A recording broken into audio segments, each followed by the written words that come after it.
What's good, YouTube? It's your boy G Smello. Back here with another video, man. Y'all know we got a little reaction. We got. Go ahead, say your name. What's so funny? Rhonda. Bro, they can't hear. Bro, we got Rhonda, Big Rhonda. See, she play all day. All day, man. But y'all know we got a little video, a little reaction.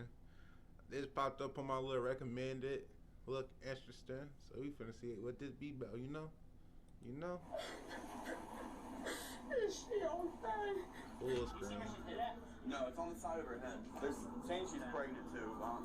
Take a deep breath.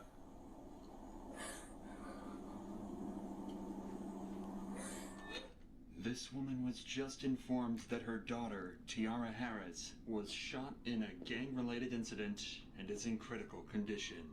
They just were shooting, and the blood just started dripping from her head, like, shooting them under the ambulance, like, I can't even talk right now, bro. Her boyfriend rushed her to the hospital, but sadly, it was already too late. And the worst part, Tiara had nothing to do with the shootout. She was an innocent bystander. A simple mix-up left an innocent, pregnant mother of two dead, her children now motherless, and her family absolutely heartbroken. The police now face a grueling investigation. However, with everyone involved supposedly being gang members, catching the killers would prove to be much harder than anything they've done before. We've been in touch with Yolanda, the mother featured in this video, and are proud to share that half of the video's profits will be donated to the Akron-based charity First Glance Student Center. I'm gonna put a little charity in the little comment, in the little description. If y'all want to go donate, y'all could. You know. At 7:29 p.m. on April 14th, Akron Police Department would receive multiple calls reporting dozens of gunshots being fired out of 1492 Rockaway Street. Witnesses would describe what seemed like a gang-related shooting with multiple cars speeding away from the scene, one being a silver four-door Chevy. Police managed to quickly track down the Chevy, following it as the driver sped across back roads in Akron. However, the Chevy wasn't actually running from the cops. It instead would pull over somewhere that concerned the cops even more. The hospital. Hey,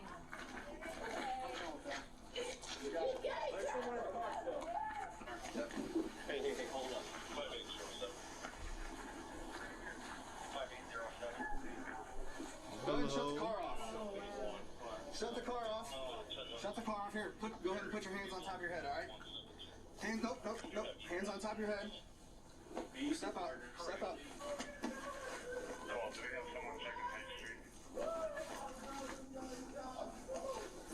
Alright, man. Here, step back here to the back of the car.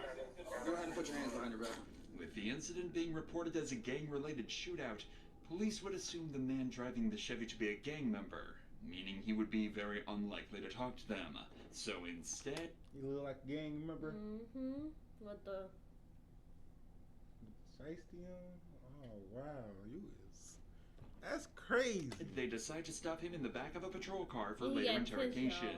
tents, As this was going on... Don't you He got got tents? tents. Don't you got tents? Nah, you can see through my little driver's side little tent. He got full-blown tent. You still got Windshield tents. and all, y'all. Go back and rewind it.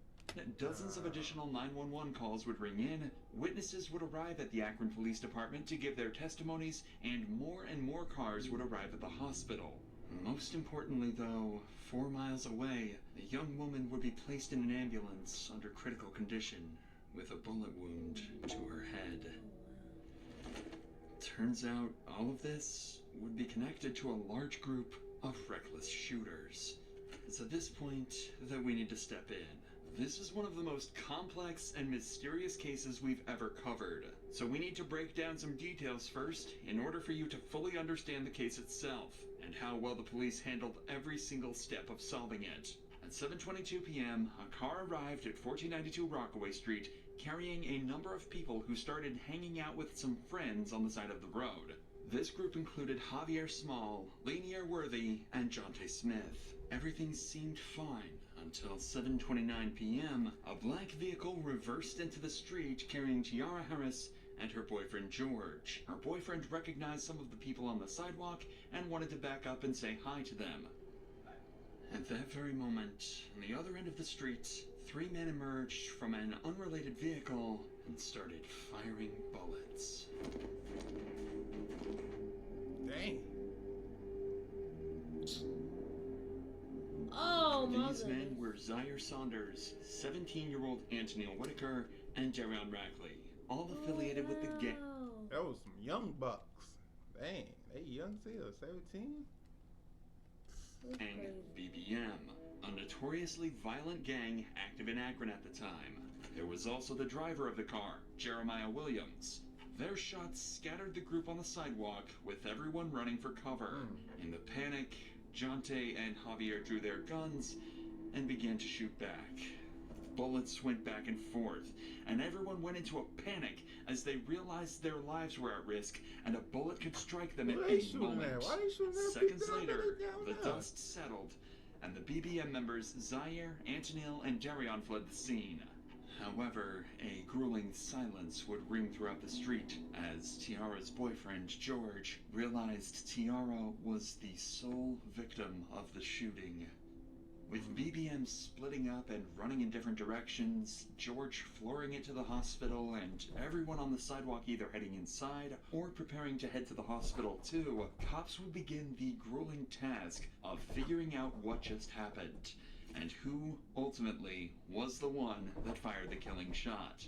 Now that you understand exactly what happened, we can join the police as they try to figure out what just went down and how to solve the developing mystery. Remember that all the cops have received at this point is a phone call alerting them to the shooting, and a description of the silver Chevy they've just pulled a gang member from.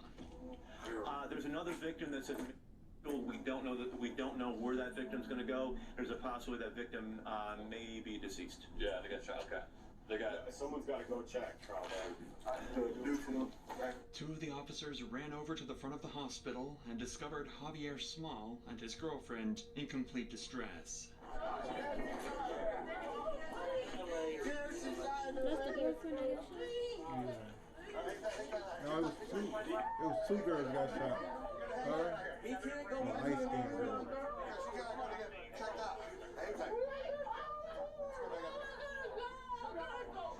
As it turns out, another girl was also hit in the shooting, that being this man's girlfriend. Luckily, she was only shot in the leg, but he was still extremely distraught and horrified about the whole incident. Dang, ain't he on house arrest? I gotta go to the house with my girl, bro. I gotta go to the house.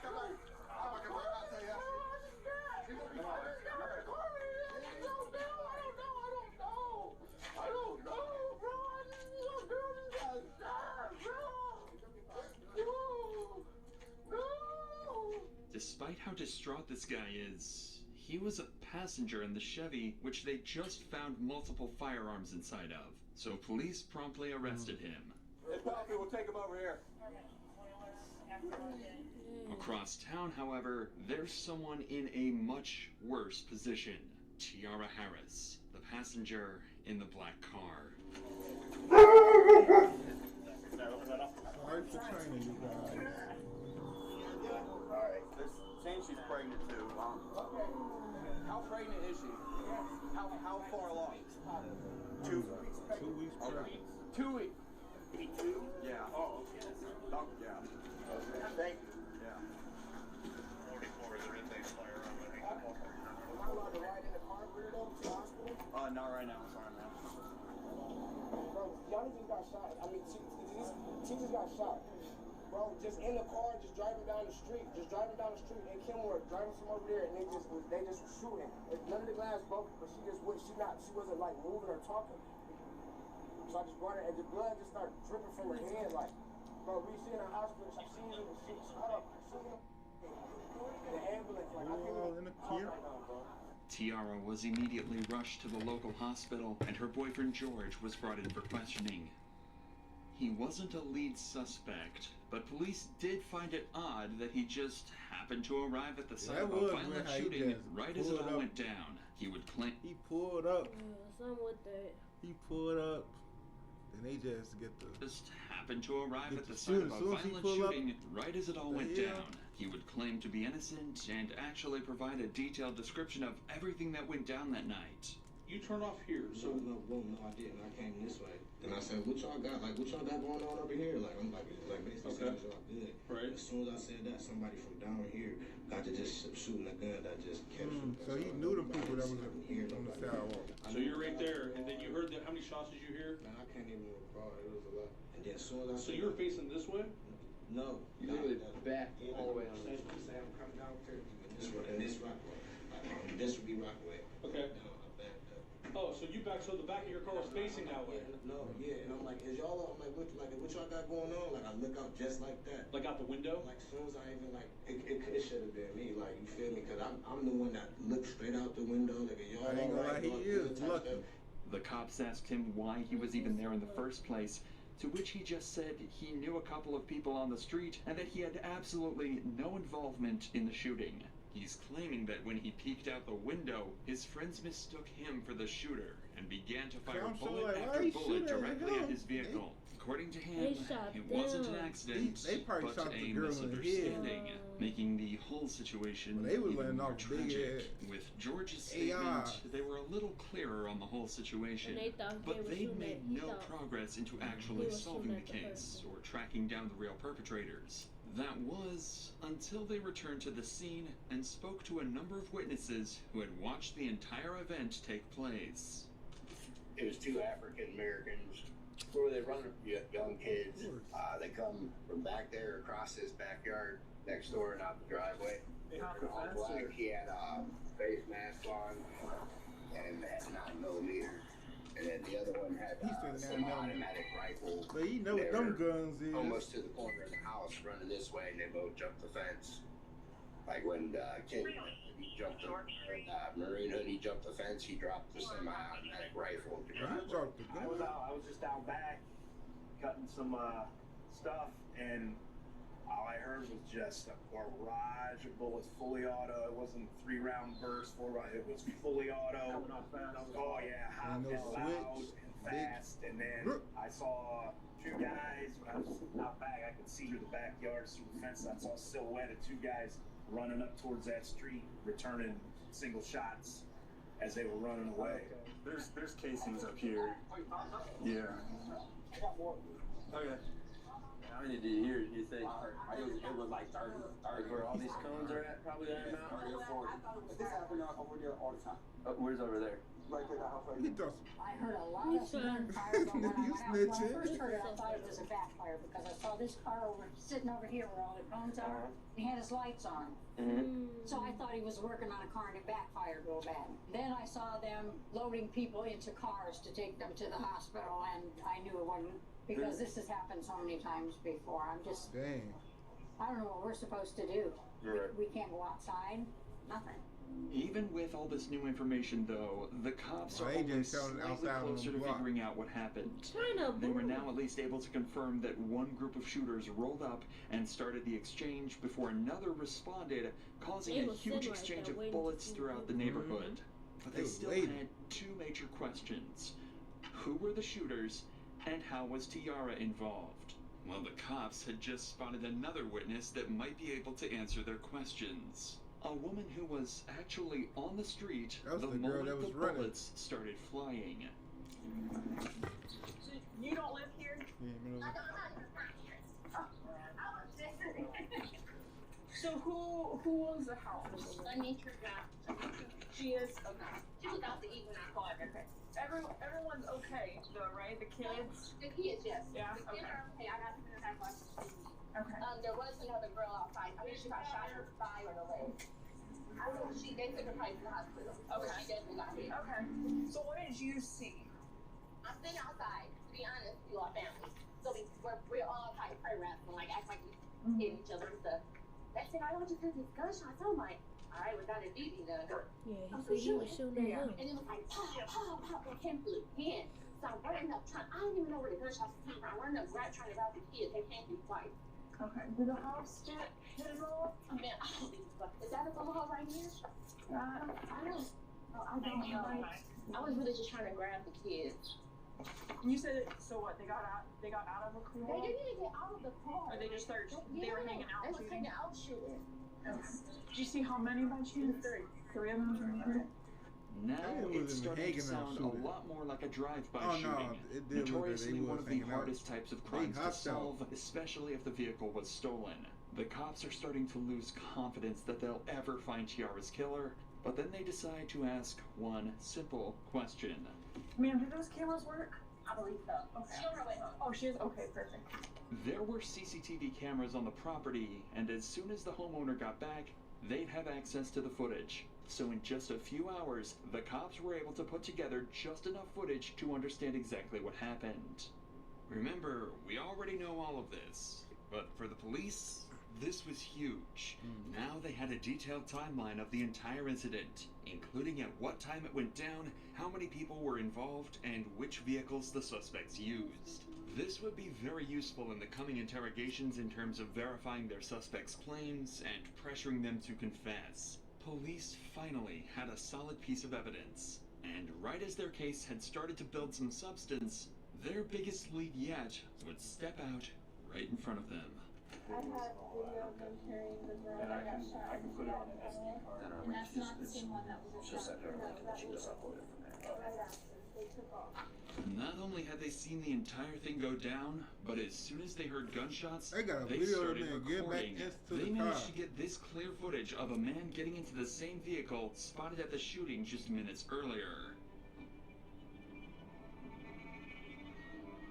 Now all they needed to do was track down the car using the visible license plate, and they'd have their first lead suspect. He But was with all that the ones said, down like a these dummy. kids were no strangers to running from the police, and the officers would begin a hunt to find these evil teens.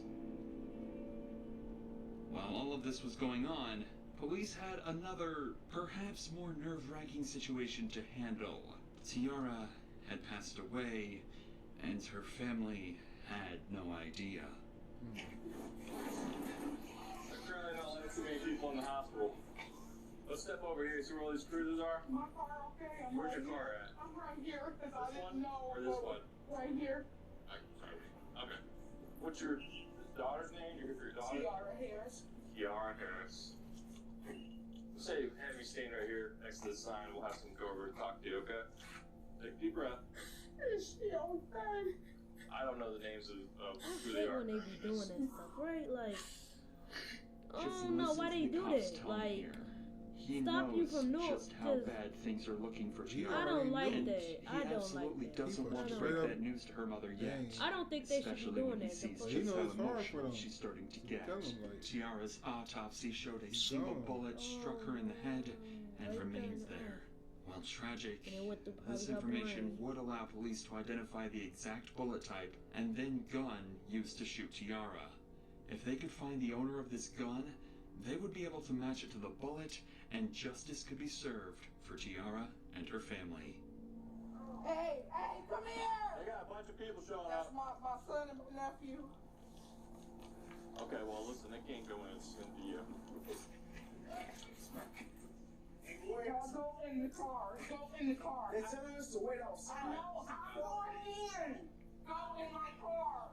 The entire family is in distress, with her mom shaking and doing everything she can to stay strong in front of her kids. It's truly a nightmare situation, and it only got worse from there.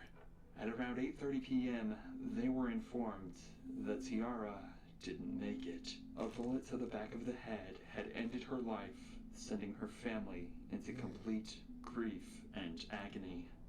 Now, police knew that they absolutely had to catch the people that did this to Tiara, or risk letting down her and her entire family. Yeah, was just smoking like- a At this point, cigarette. I know police that's right, had mama. 6 different suspects on the run, all tied to the shooting, and they would eventually manage to track down and get interrogations with all of them. Man, they got all of them. Their start came in the form of a Facebook post by someone named Jeremiah Williams, described as a member of the BBM gang. Apparently, the post consisted of him bragging about being at the shooting and escaping without getting caught. By using his Facebook profile, they'd find his address and pick him up for interrogation. With Jeremiah also being a supposed gang member, he too would prove to be extremely difficult to break. However, by using expert methods, police would actually get him to break completely, to They the always point give people a where break. he actually started to cry. She said she had to go get a little snack. Yeah, that's true. No, Jeremiah. Trying to get going Sorry there. for waiting. I'm Detective Smith. This is Detective Davis. Johnny, you can't even Meet hear you. me. Alright, and so the reason why we had you sitting here talking to us is I need you to think back to April, this incident that happened on Rockaway. Remember this? This young lady got shot. Remember hearing about that? Okay, so during our investigation, your name's been coming up. Do you know about where you were that day, if you can? I was definitely at home. Apparently, Jeremiah also has an alibi, and even gives multiple names over that'll attest he wasn't on Rockaway that night. You're at home. Yeah. Where was that at Amherst? Amherst. This was right before my mom moved to Louisiana. He looked like my he did. best friend Rob talked to her sister, the girl that died. Her sister Diane or however you say her name. My best friend Rob was like in that kind of look. Yeah, with her sister. And it was crazy. We got on Facebook and it was all over Facebook. Her sister had got killed and stuff. And my mom was like, I think that was the same girl that was at the hospital, light skinned girl. We like, no, that was her. That was with that boy. Has her little sister reached out to you guys or anything? We haven't talked to her. I don't talk to her at all for real. But so you were at your house on Amherst. Yeah. Was there anyone with you that day? My mom. What's your mom? My mom's name is April.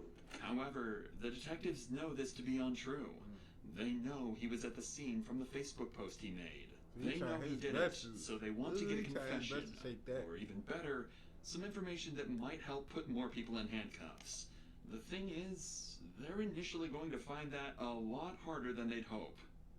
I have to ask, do you recognize this car? Yeah, this was the car that was in that video. That's on Facebook. So you remember it? Have you ever been in this car? No. Do you know who drives this car or owns this car? I don't know him by like name, but I know who he is. His name like Pa or something. Pa. That's what they call him. Do you know? Can you describe him? That's funny because I don't even really know what he looks like. Oh. Every time I've seen him with a ski mask on. Okay. I've never seen him outside of a ski mask. Okay. All right. Tell me a little bit about yourself. Your past. Like, have you ever been in trouble or anything? Yeah. Actually, right now, I got probation. So, like, just a weapons possession charge? That's a different car though that he's showing than the different dude that he's saying. It's like a carry a concealed firearm. But he's saying Jeremiah is making a conscious attempt to give as little information over as possible while still trying to seem cooperative. He's smart. He doesn't want to completely close himself off, as that'll make him seem guilty, but he also doesn't want to give up any vital information. The cops ask him who was there, where he was sitting in the car, even questions about the guns, but he refuses to speak, and he's starting to seriously frustrate the cops. But all this talk of courts and investigations doesn't seem to be getting them anywhere at all. So instead, they switch gears. They're going to be as direct as possible and give it to him straight. That's their last hope at getting him to crack. What are your friends called? They're joking around. We're just getting to know you, man. Obviously, you can see that you're not a bad person. Just the vibes I'm getting. But you're in here talking to us for a reason. And then coming back down to this incident. You being honest with us. Yeah, I think it's just this generation. Now, this was in 2022. Yeah. We also got your DNA in this car. If I've been in that car, I would tell you guys I've been in that car. I don't have no reason to lie or no reason to put myself in any trouble. Your role in it is the driver, because we know you're the driver. Really what we're looking for is why. You're already being charged with the incident. You explaining your actions and what really went down is just going to help with your role in this. We know you didn't pull the trigger, but you not being honest with what went down is not going to help you. It's going to look at the prosecutor and the judge and jury are going to look at someone who's not remorseful. Drove over there. They start shooting. So they told you to drive over to shoot Rockaway? Yeah. Who was sitting where in the car? In the front. And Z-Bo sitting behind me, and then Pa sitting on the door. It worked. Now the cops cops actually got named. It was a nickname, but cops could eventually tie this back to a man named Zaire Saunders, who would be interrogated later. This was huge. They'd actually gotten a gangster to tell on one of his partners. But they weren't done yet. They knew he still had more information, and they weren't going to stop putting on the pressure now. We gotta go back to who was in the car with you. I know you know Zebo. Pa, you say you just know him by Pa. You know his real name? Okay. And the third person, you're saying how often have you seen him? Would you be able to identify that last person by a picture? Jeremiah physically looks defeated. He's avoiding eye contact and is hunched over. He likely never saw himself giving up the names of his partners, but that's exactly where he found himself. The cops, however, are over the moon, even managing to get descriptions of the people he doesn't know the names of. They ask a few more questions before leaving him alone for a minute to prepare their next move. However, on their return, they didn't expect to see Jeremiah, a once tough and unbreakable gang member, to cry because of what he'd done. Would you say his first name was what? Darian. Is this him? They giving out first. He giving out first name. He wasn't tissue, man. I need a verbal yes or no. That's him. Yeah. He heard you crying now.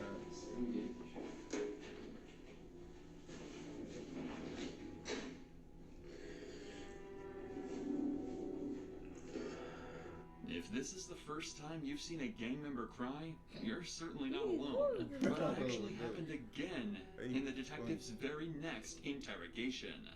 While these cops were busy talking to Jeremiah, a breakthrough had been made outside of the interrogation room. Remember this footage recorded by a civilian witness earlier? Well, after 5 days of investigation, they actually managed to track the car down, enabling them to take in another suspect, Antonil Whitaker. Police would quickly realize that Antonil might be even more important than Jeremiah as a suspect. He's a supposed member of the BBM gang, and believed to be one of the suspects that initiated the shootout. The thing is, he's just 17 years old. Since there's still some information even Jeremiah couldn't give them, they figured they might be able to scare him into giving up everything he knows. And their first idea is an unconventional, but possibly extremely effective method. A call home to mom. He's in there eating good. This is really, really serious now. You need to put yourself wherever you was and get to telling with your part as much as you can, because you can't take the blame for it. It's not you. You shouldn't be sitting here. They know it's your car. You can't get out of it. He used his car, his own car. Antonil doesn't even seem to feel like following his mother's advice. Despite the fact that they know it was his car, he's claiming that someone else was actually driving it that day. And even more unfortunately, he'd forgotten exactly who. Listen to his story and see if you believe it as much as the detectives do. So you saying you were at home? No, wait, like the whole day? Someone took your car somehow, brought your car back, gave you the keys back or whatever, and then so you can take your sister home. That doesn't make sense, man. You know a jury, you know a judge.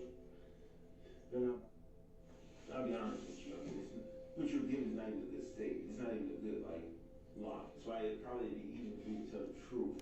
You see, about an hour after the shooting, Antonil was confirmed to have used his car to pick his sister up from an event, meaning it was clear that he was still in possession of it. But that didn't faze Antonil, and despite how many questions police asked him, he refused to give up anything.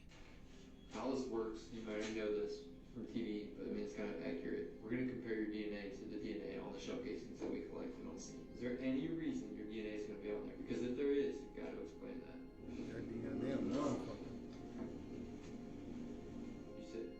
You said no, or I don't know. You got in the car with you at all these. If you're saying your DNA is not going to be on those shell cases, right? And you're saying you weren't driving, who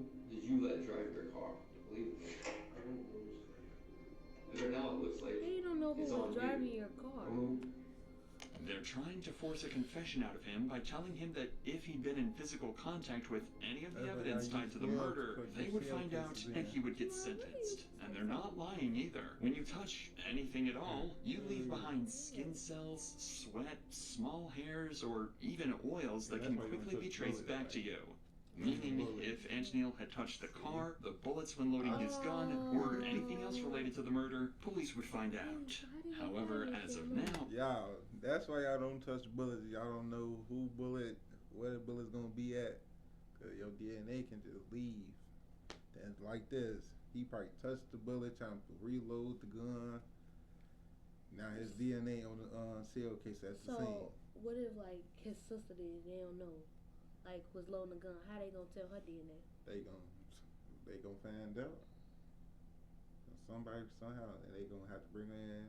Get the, like what you do, how your DNA on this.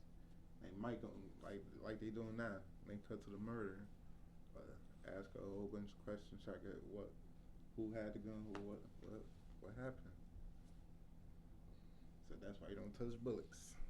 Oh, detectives haven't had the time to run these tests to confirm if his DNA was present, meaning they couldn't pressure him to a confession, and they'd have to wait until later. So in the meantime, they move their attention to the next suspect. Remember the man Jeremiah gave up to the cops back in his interrogation? That was Zaire Saunders. Once they had his name, they tracked him down and arrested him. And he would prove to be even more helpful than Antonil and Jeremiah combined.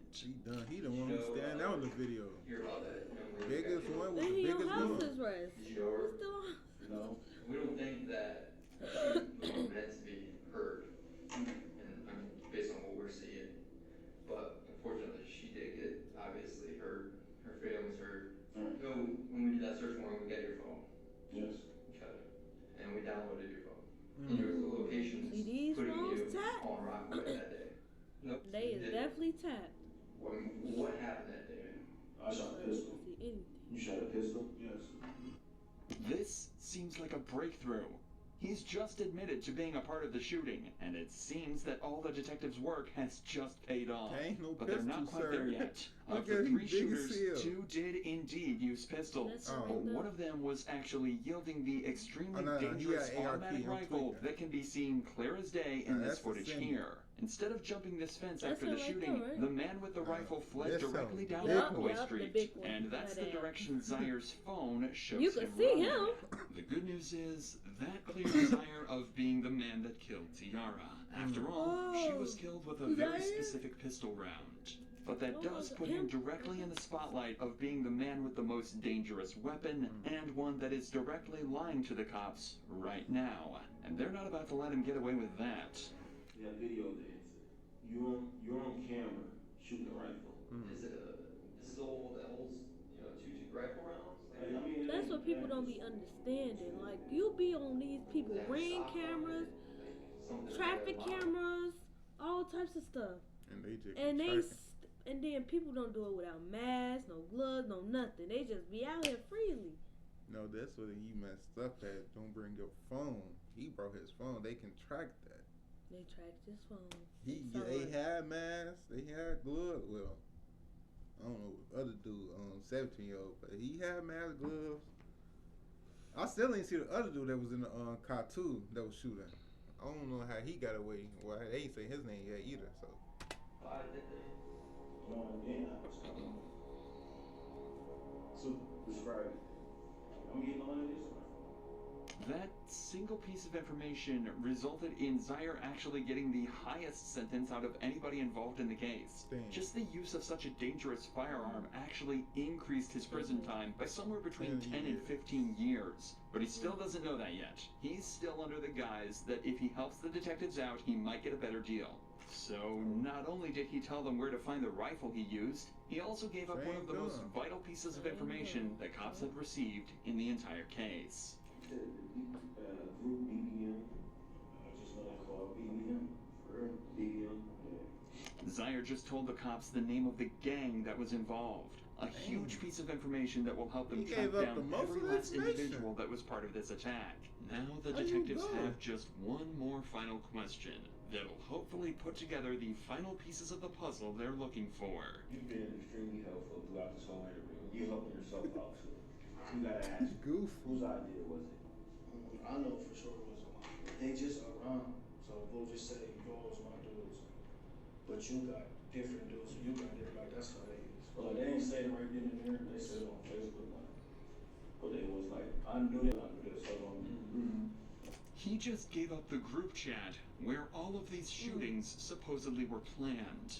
With this, police simply had to cross-reference the names in the group chat with the supposed shooters on the CCTV, and the names that had been mentioned in previous interrogations, giving them enough evidence to sentence all 6 of the shooters. Damn. But unfortunately, this wasn't the resolution they'd hoped for.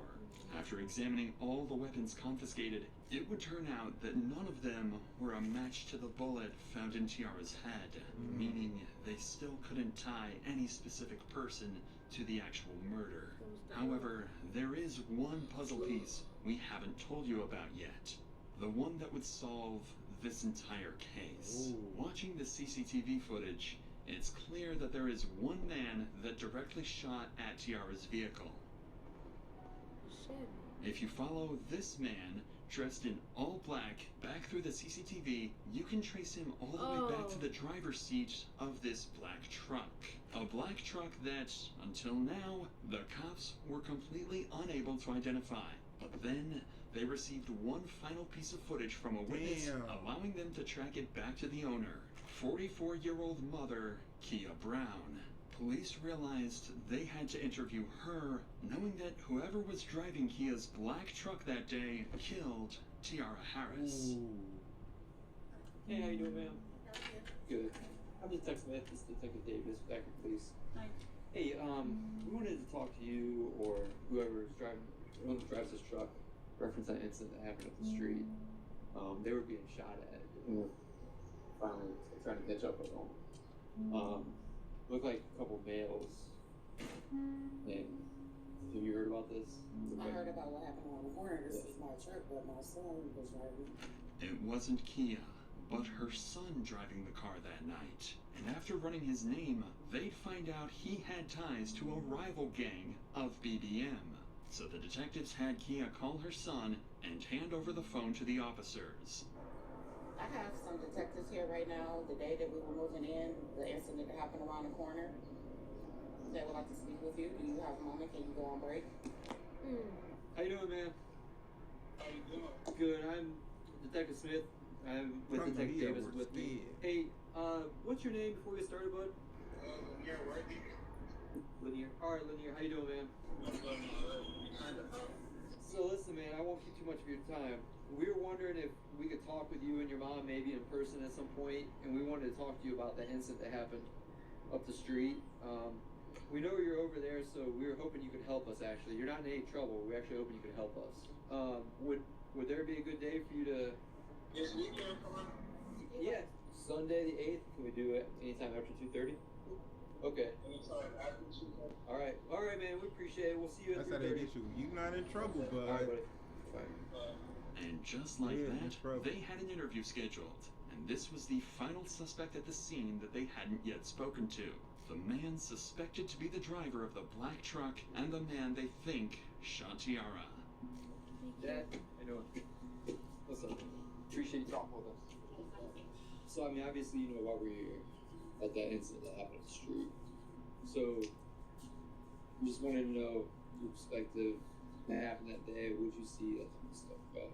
If you can run us through that day. I was standing in the driveway on my phone.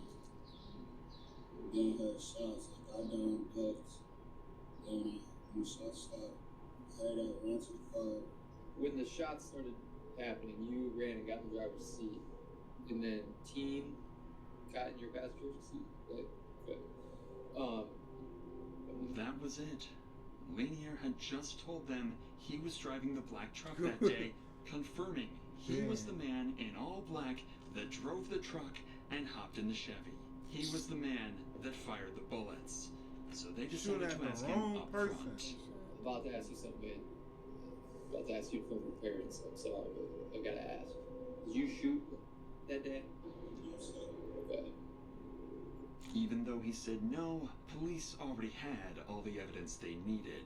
The car tied to him, his ties to the rival gang, and finally the video of him shooting at Tiara's car.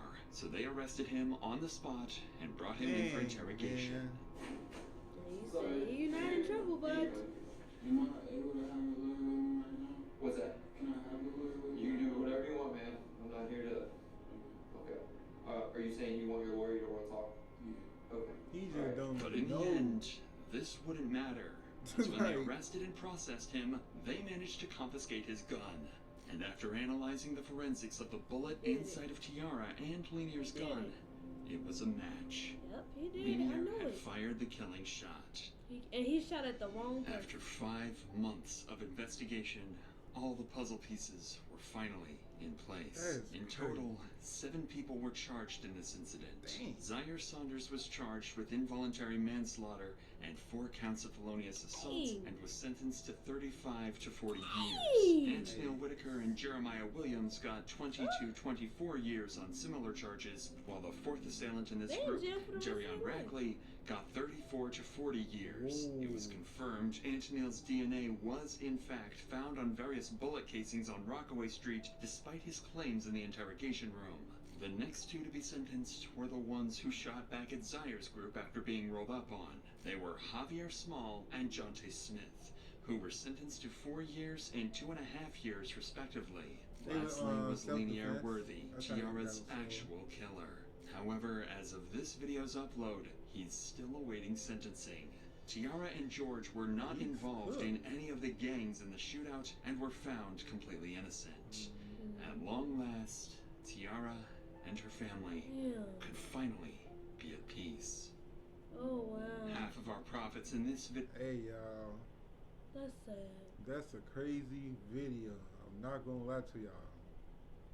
Dang. That's so shocking. Dang, y'all. So, I ain't gonna lie. Hey, that was a raw video. I messed with it, man. But if y'all want some more reactions, drop in the comments what y'all want us to react to. You know, just let us know. We right out to everything. Music videos, anything. Just let us know in the comments, man. Food reviews. Food, hey, anything. But let us know. Look at Pup. Big Pup, big It's Pup. Pup. The new Pup. Hey, Pup. Baby Bear. Look at China over there. Baby Bear. That's the Pup. Hey, but yeah. That's it for today, you guys. I'm gonna get y'all another video soon, y'all. Let us know. Like, comment, subscribe. Go follow me on everything. You want something to say? Say something? But that's it, y'all. Thank y'all for watching, man. Thank y'all. Like, comment, and subscribe.